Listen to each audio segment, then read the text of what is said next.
Thank you. Thank you. Hey, you're welcome. Thank you.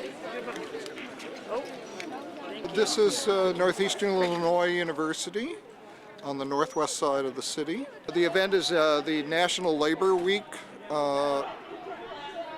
festivities to celebrate labor solidarity. And in particular, this relates to us because we're in our 998th day of negotiations with the university administration for a new contract. And today is a day that we want to demonstrate our solidarity and our determination to receive a fair and equitable contract. Today is also a meeting of the Board of Trustees, and we as faculty and students and staff will attend the Board of Trustees meeting and attempt to impress upon them our need for a fair and equitable contract. Our local struggle is just that. It's a local version of a nationwide struggle that's going on. Union busting has been going on for the last 30 years. So that is why we have to hold the line. Even though we are not under the same kind of attack as Wisconsin, our state legislature is not trying to take away collective bargaining rights. What's happening, though, is that our bargaining rights are being whittled away under the guise of an economic crisis. We have to hold the line and let our leaders know, both our local administration and the people who give them some of their money, the state of Illinois, we have to let them know that this is not acceptable. There have to be solutions that protect you as working class students and that protect us as middle-class workers. Studio art classes meet for 5 hours a week. I currently teach the same content and I have the same course load as my tenure and tenure track colleagues, but I am only considered 50% employed compared to their 100%. For the administration, this is about money, but for me, this is about equality. It's about principles and parity amongst all faculty. It's about our integrity as an institution, and it's about the proper valuation of work regardless of the discipline or the work group of the teacher. I'm a professor in psychology, probably the president's least favorite faculty on campus, most likely to get the bad faculty award this year. Yeah, for the bad faculty award!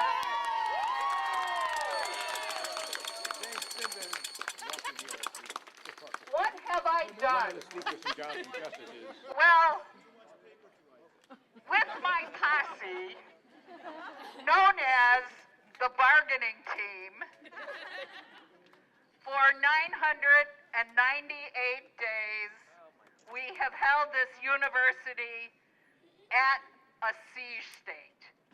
This is a battle, and it's a battle for everyone here. For our students, for our faculty, for our staff. Now, according to the president, it's only a few crazies who look like me.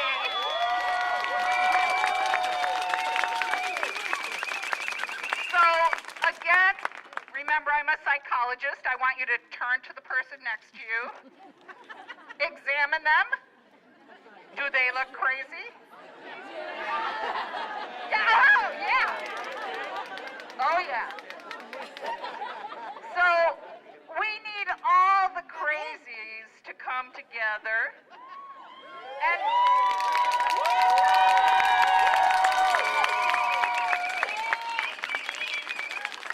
because in our times, it's now crazy to care about equal treatment for everyone. Say that. Say it. We're crazy because we don't want to allow the university to exploit more vulnerable people than the tenured faculty. Preach. Say it. Preach. Preach?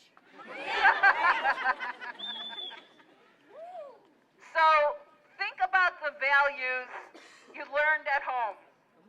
Think about the values we preach in our classrooms and at our desks, and the belief that higher education is going to move you on, whether it's in terms of a career, your beliefs, your values. Ask them, how much are they willing to spend? They'll spend it on themselves. They'll ask you for more tuition. In fact, look at the board actions today. They're coming forward with a tuition increase.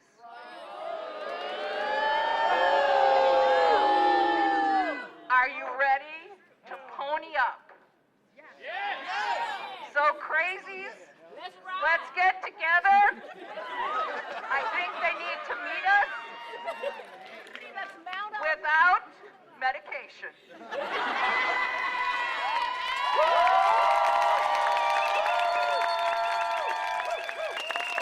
Good afternoon. This is a wonderful crowd. This looks like Madison, Wisconsin.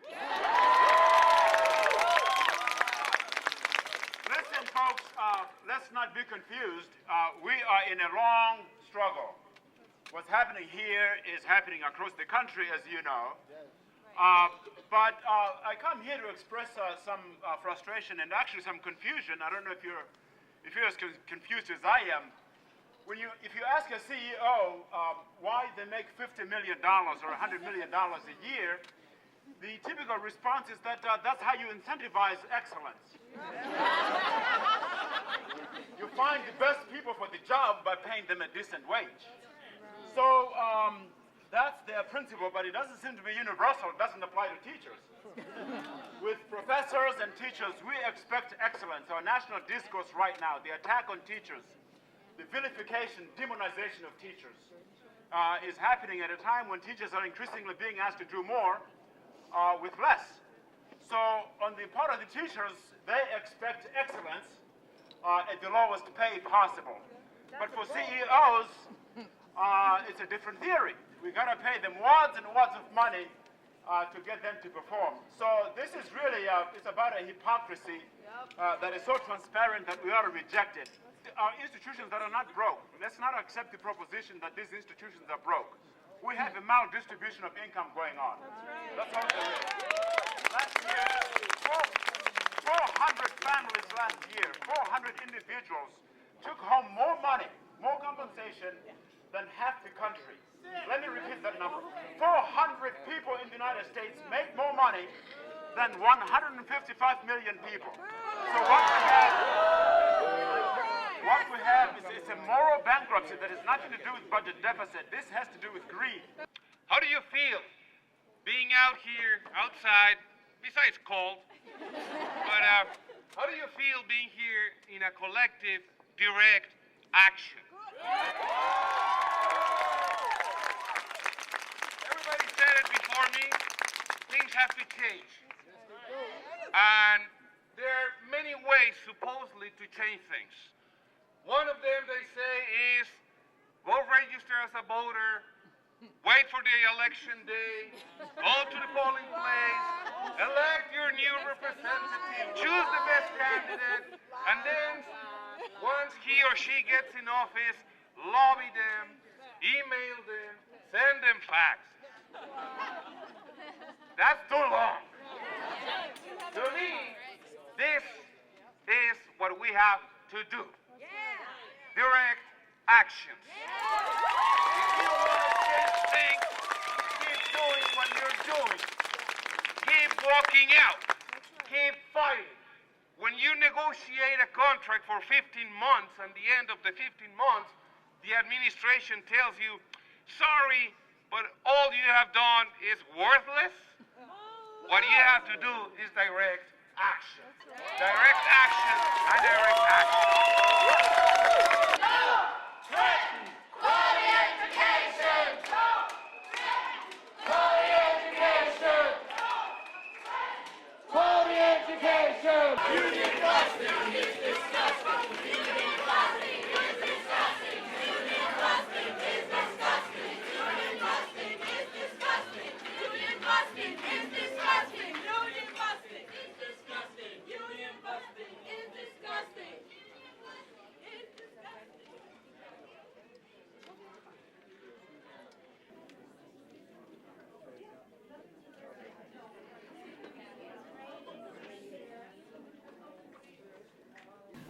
As you know, 2 proposals that have been submitted by the administration have been rejected by the membership.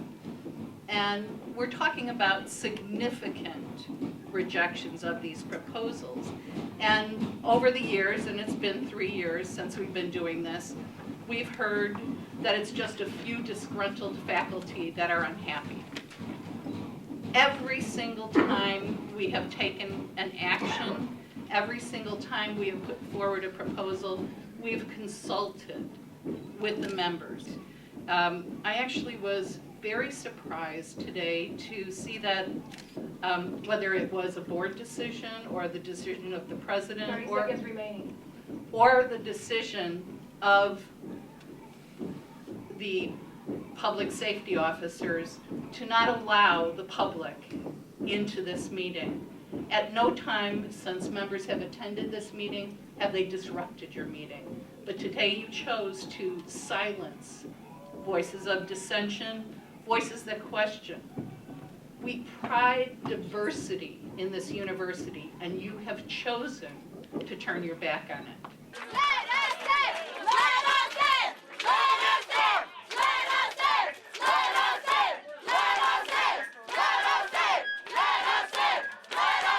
Are they letting people in? No, and the thing is, the Board of Trustees meetings are held in Alumni Hall, which can hold up to 400 people. This week, now that we're negotiating even further and we're pushing them, they've moved the meeting into Golden Eagles, which has room for maybe 40 people in it, shut the doors, and put 3 cops in front of the door because they don't want us in there. They told us we could go upstairs and listen to this meeting on audio upstairs, and I said, that we're staying here, we're not leaving.